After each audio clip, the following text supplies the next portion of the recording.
So this is the business advice that cost me thousands. I spent about $6,000 following an expert's advice. Then she told me she never expected me to actually take it. And I remember sitting there thinking, this dumb jackass. Are you serious? Are you serious? Because this wasn't hypothetical money. This was hard-earned money that took me months to save. Months to save.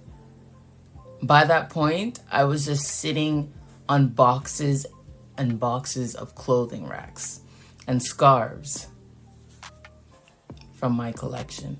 Years ago, I had a clothing brand. The designs were based around my artwork. So I had scarves, I had a few shirts, everything was organic, the clothing was really soft. I was trying to do things differently. And the scarves were reversible. Some of the scarves were created in Nepal, some in India, and they were my designs. And like I said, the shirts itself, they were organic and ethically produced cotton. I think it was fair trade cotton. Everything was higher quality, which also meant everything was expensive to produce. But I started small. I had 2 scarf designs, which was fine. The scarves were really big, like practically shawls, a couple of shirts, and a small inventory. And I was selling it at different events. I went to pop-ups while trying to figure out how to grow this brand. I was also approaching a lot of fashion shows and fashion showrooms. So I would go to the showrooms. I would show them the collection. They would review it. So back then, when you went to a showroom and they review it, they decided to represent you, and they then could introduce your collection to different stores or buyers. I'm guessing it's almost the same today, maybe a bit different. And I was starting to get somewhere. I had a bit of movement. At the same time, I was accepted into one of the biggest streetwear e-commerce platforms at that time. It was called Karmaloop, Casbah. So they had an international section, which was Casbah, and they just opened it. I became one of the first Canadian brands accepted on a part of that website. So it was exciting. Things were moving. My collection was growing. And I was thinking, okay, this thing has potential. But here's where I screwed up. I started asking people in the industry, what do I need next? Because I had all this, clothing that I had to sell. So one of the owners of this showroom, I remember driving there, looked at the collection and he told me, you need a bit more variety. But I remember at that time, he's like, a bit more colors, maybe a bit more styles. But overall, he, commended, what I was doing. The collection was small, but it was still okay. But he couldn't take it on because usually he took on like a bigger brands. So I said, okay, fine. So I took that information, I kept it in the back of my mind, and I kept going. So around the same time, I got accepted into this business mentorship program. So it was downtown. So there's different type of mentorships. They had a music mentorship, a business mentorship, another one, I think photography. And the person running the program, connected me with someone he knew. So my business mentor knew somebody within the fashion industry and connected me to her. So she was a buyer for a high-end, fashion department with a major, like a big Canadian retailer. At that time, she got a new job. She was moving into another senior buying position within a different Canadian, high-end Canadian fashion company. So this wasn't some random person off the street. This is a person that's within the industry. She's doing buying for these huge companies. I'm like, okay, she's a professional. Okay, that was her profession. So she reviewed my collection, she reviewed the scarves, she reviewed the different shirts, the colors. You know, she liked the quality, she loved the quality. It was very soft, it's organic cotton. She liked the designs. She said almost the same thing. There wasn't that much variety. So like similar to the guy that owned the showroom. Not enough colors. I was like, okay, you know, not enough styles. So, you know, I'm hearing this again. And she then said, you know, this could be one of the reasons why people weren't buying, you know? I was like, okay, she knows what she's saying, you know. So now I have two people that have years of experience in the industry telling me the same thing. So I'm like, okay, I have this inventory, you know, they're telling me the same thing. So this is the confirmation. You know, I need to re-up, I need to do something to get some sales. I need a bigger collection. So that bigger collection could help me, you know, get into showrooms. I'd have a bigger variety for my clients and etc. You know, here's the funny part. My mother told me not to do it. My mother had business experience. She kept saying, sell what you have first. Sell what you have first. Then take the money you make and use it to produce your next collection. Simple. Looking back at it now, she was basically telling me, validate the product before you scale it. But I didn't see it that way. I kept telling her, you know, no, you don't understand. This woman's an expert. She's, you know, she's working with one of, you know, the biggest retailers in Canada. She's moving to another major, you know, buying position in Montreal. And somebody at the showroom told me the same thing. You know, these people, they know what they're talking about. So I ignored my mother and I followed the experts. So I had money saved. So I went back to my distributor. And remember, it wasn't like today when you could easily find, you know, thousands of manufacturers online to order a tiny batch. You know, my distributor was in Vancouver. The garments were expensive. You know, small quantities were expensive. Samples were expensive. I ordered more shirts, more styles, more variety, you know. And then I had to get all those shirts to Toronto. Then I had to take those shirts to the screen printer. Then I had to pay, you know, for the artwork to be printed on them. And of course, production is never perfect. Some shirts got messed up during the printing, you know, so when you're a small business, tiny mistakes, you know, or losing a couple shirts, it adds up. It's money. But I kept going because I thought I was investing in solving the problem. You know, I spent thousands fixing a problem I didn't even know I had. What bothers me is when I look back at it, nobody actually proven that people weren't buying because I didn't have that many styles. Nobody gone to my customers and, you know, and ask, why did you buy this? Why did you buy this in another color? You know, do you want another style? Is it too expensive? Do you understand the brand? Do you like the artwork? You know, we had none of that information. Someone just said, oh, it's probably, you know, you don't have that many styles for people to choose from. And that probably turned into a purchase order. That's the mistake. Okay, so now, trying to sell it. Now I have this larger collection, right? So I'm going back out. I'm going to the pop-up shops. I'm going to the events. I'm trying to sell, you know, this new collection or new inventory that I have. I'm approaching showrooms, right? And yes, it's selling, but not at the rate that I'm thinking.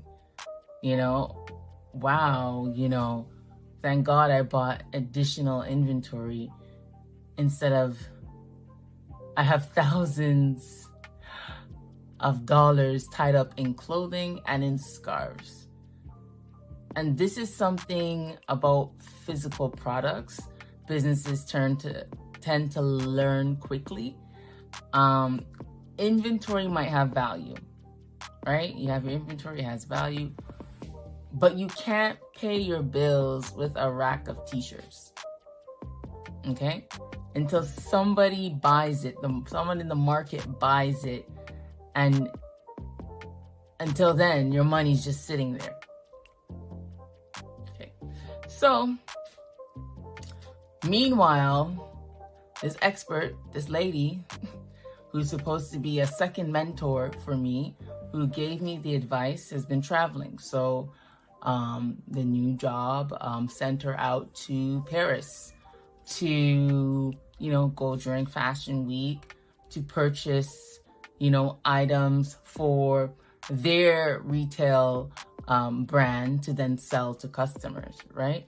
So eventually she came back and I saw her again with my main business mentor, right? So he connected me to her. So he's still overseeing stuff. So I'm updating her on what I did, right? So I tell her, I took your advice. I expanded the collection. I brought more inventory. I added more styles, more colors to, the collection. And I'm getting some sales, but I'm still not moving the way I thought it would be. Because, this is my hard-earned money. I, saved up for it. And instead of, using it for something else, I decided to follow her advice. I went all in, but it's not selling that much, You know what this lady did? After I told her that, you know what she did? She laughed. She laughed. Then she said, oh, I didn't expect that you would actually follow my advice. You dumb jackass. Of course I'm going to follow your advice. You're supposed to be my mentor. And at that time, again, I'm very young. I'm new into, I would say, not really business, because I've done different, smaller, I would say, entrepreneurship stuff. But I'm here thinking, okay, this lady knows what she's doing. Now I actually have a mentor to help me with my business. So now things are going to move. Now things are, I'm going to bring in revenue. It's going to be a next level. Instead, this jackass laughs. She laughs. And then I was like, excuse me? I spent somewhere around $5,000 to $6,000. $5,000 to $6,000 on adding more to this collection. I ordered clothes. Remember, I had to call people in Vancouver. I had to call my, screen printer in Toronto. Paid for the production. Paid for the printing. The printer guy, he messed up a few of my shirts. So that's money gone. That's money already gone down the drain, Now the person who convinced me that this is what I needed to push my brand to the next level is laughing because she didn't think I would follow her advice. So I'm saying to myself, who is this person? You're supposed to be working for these big retailers in Canada.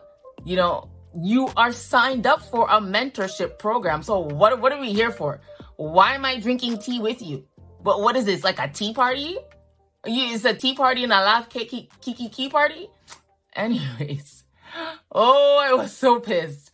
I think there was so much anger. And I kind of swallowed that anger and I kind of blacked out. I was just there was just so much.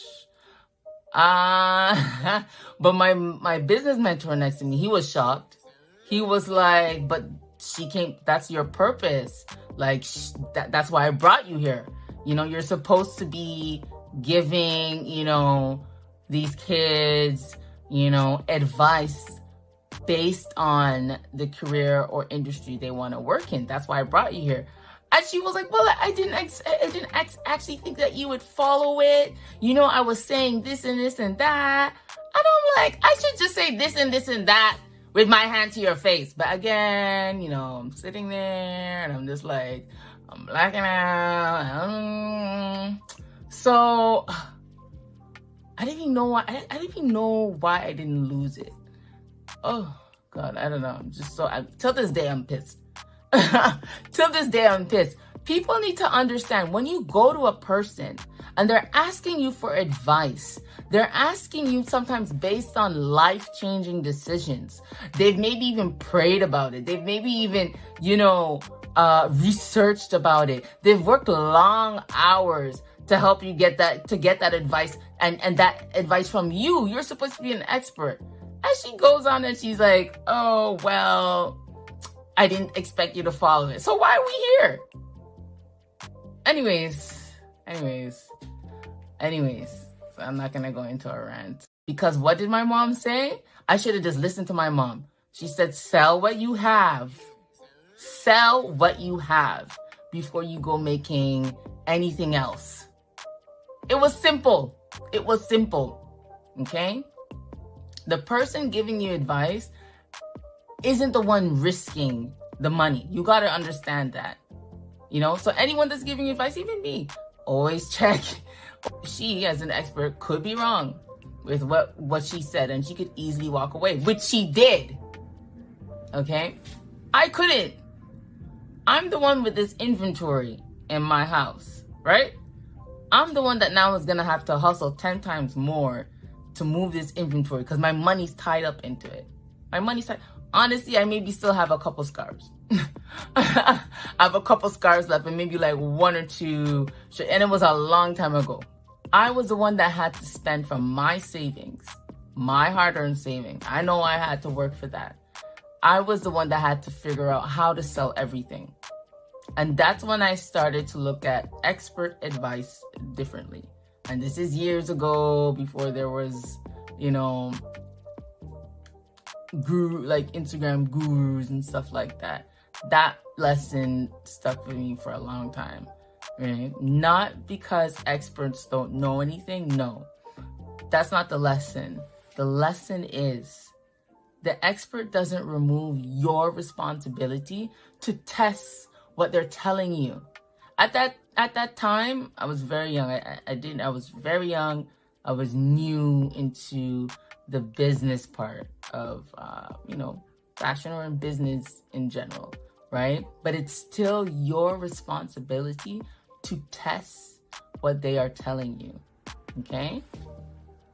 So ironically, I eventually started to get, a bit more information.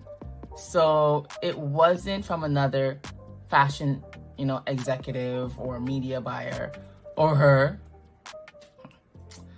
It was my customers. So when I was going to different events, different pop-up shops, trying to sell product, trying to sell, the scarves and the shirts, people would tell me, they love the design, they would pick it up, put it back, but then they would say, I like this, but maybe the shape of it, not like that. Or I liked it this design, but they would ignore like a certain shirt, or they would comment on the price, but then they would say the quality, they really like it. And sometimes the quality was the main reason why they purchased it. They loved the designs, but sometimes it was about the fit, so it wasn't much about the pricing. It was mainly about the fit. The colors, they weren't even too much into it. They didn't care about the variety of colors, right? They were mainly focused on the fit, how it looked, how it laid out on certain parts of their body. Same thing with the men. And they were telling me all this information, and it was a lot of people. It was a lot of people. I didn't really even need to talk to an expert actually after that. This is the information that I should have been collecting before I spent thousands of dollars, on this chick's advice. So again, my mother gave me better advice than a fashion expert, and I ignored it. Sell what you have, see what happens, learn from it, then make the next thing. That's it. It was simple. She didn't call it product validation, and she didn't call it any other, business fancy framework. But she basically said, don't buy more stuff until you know the people like the stuff that you already have. That's it. And she was right. She was so right. So right. If I could go back, okay, and launch the same collection today, I wouldn't immediately, manufacture more products because someone told me I need more styles. No, I would test it. I would see what my customers are saying. It's a huge difference when someone will say, oh, I would buy that, compared to somebody actually taking out their wallet and purchasing the product. Okay, so never spend $5,000 to test something that you could test for $100. Okay, that's probably the simplest lesson from this whole story. It's simple, but when you're going through it don't feel that simple. And sometimes testing something costs nothing, right? Like those customers, they were happy to talk. They were happy to tell me what they wanted and this and this and that. Even a landing page, create a mock-up, take pre-orders. A lot of brands, they do the pre-orders to see how much people are interested. That's why there's a little batches, little collection launches and stuff like that. It's also to test, what their clients want. It also, protects them from spending like a whole bunch of money on a huge collection and sitting on a whole bunch of shirts, right? So instead of produce 5 instead of 50, change one thing, see what happens, right? Write down your results. You don't need to bet the business every time you have a new idea. So the bigger lesson here is you can still listen to people that know more than you, right? I still think mentors are very valuable, right? I would still want advice from people with experience. But now there's another question in my head. How do we know what's actually the problem, right? And if we don't know, how can we test it? Because an impressive resume is not evidence. Confidence is not evidence. A job title is not evidence. Even 2 experts agreeing with each other is not evidence, okay? They give you your own thesis, your customer is the one that gives you the answer. So listen to the experts, listen to the mentors, listen to people who have done it before. But before you spend thousands of dollars following their advice, test it. Because if they're wrong, they're probably not, because I think this chick was, anyways, they're probably not. But at the end of the day, who's the one's going to be stuck? Who is the one that's going to be stuck with a bag of t-shirts?